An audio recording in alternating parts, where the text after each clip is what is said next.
Well, it's time to get making our way to Mount Moon. I have to admit, this may end up being the entire episode, because this section of the game is just really boring for me, you know, like, the only thing we can really do here is take a handful of trainers and work our way up to sleep powder, so we can finally start, you know, using some cheap tactics, because, you know, in this generation, it takes a full turn to wake up from sleep, so if you can sleep somebody, you basically can continuously stun lock them with sleep. Especially since we'll have like 75%, 85% accuracy with it. I forget the exact ratios for Gen 1, because some of the moves are more powerful or more accurate than in later generations. Like Blizzard has 90% accuracy this generation, instead of the usual 70, so you know, it's way more useful. You sort of run into the same thing with Dig, where it's like got 90 base power, if I remember correctly, in this generation, while in later generations it's been dropped down to 60. So in this generation, you know, Dig's actually a pretty damn solid move. And it can let you dodge stuff like Earthquake, so it's way better. You know, in later generations, like, oh, you'd use Dig and someone used Earthquake, you're gonna be underground, you're gonna take even more damage, because you're surrounded by the earth that's being shaken, you know, all over the place. Yeah, I don't really need Stun Spore. We're gonna learn Sleep Powder, you know, at level 15. And we're definitely going to want to take that because, like I said, it's way more busted. Probably should just use Confusion there. After all, now I'm going to have to take a Poison Sting. Which is super effective because, you know, Bug type. Gosh darn it. Well, just knock it out and move on with my day, hopefully. Oh, great. I get a freaking Caterpie. Just, you know, fall quickly, will ya? Gosh darn it. I have something to do more damage than that. It's like the game's trying to toy with me there. Like, oh, it did mildly annoying damage. Like, thanks, game. Well, let's keep moving. Are they? Are they really? I suppose I could go back later and build a really annoying Butterfree, I suppose. I mean, I can't rule out the possibility of running a second Butterfree on this team. Though I might prefer something a bit faster, because... well, yeah, but Butterfree has access to Sleep Powder, which should help it, you know, if I want to build something that uses, like, Double Team and Toxic and stuff like that, because I could actually make that work much better. I can then throw in, like, Harden into the mix to be even more, douchey. Because of the badge boost glitch.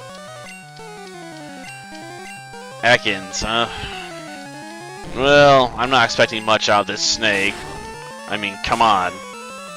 It's a bloody poison type in a generation where the only good move it has access to is, well, Wrap. I mean, Wrap's kind of busted Gen 1 because you can't, you know, escape from it. Like, once it strikes, you can't switch out. And you can't, you know, attack while you're being wrapped. I mean, I'm glad they changed that in Gen 2, because it was annoying. It really was. Because you'd be stuck there, you know, helpless for, you know, many turns, just waiting for a chance to attack if you were faster, and hoping they missed if you were slower. Because otherwise, you'd just be stuck there, you know, unable to do anything. And that's not a good feeling, to, you know, to be like, I want to fight back, but the game won't let me.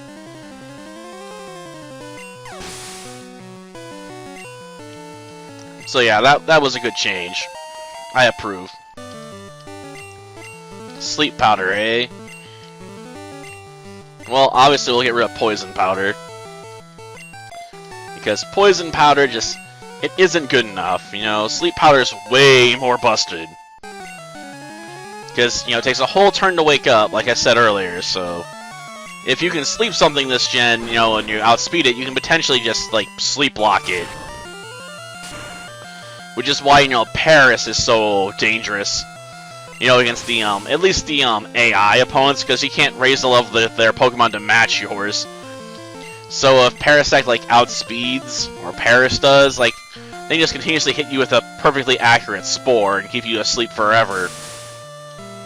And you'd never be able to fight back, well, except, like, Swords Dances and whatnot, and go for slash attacks.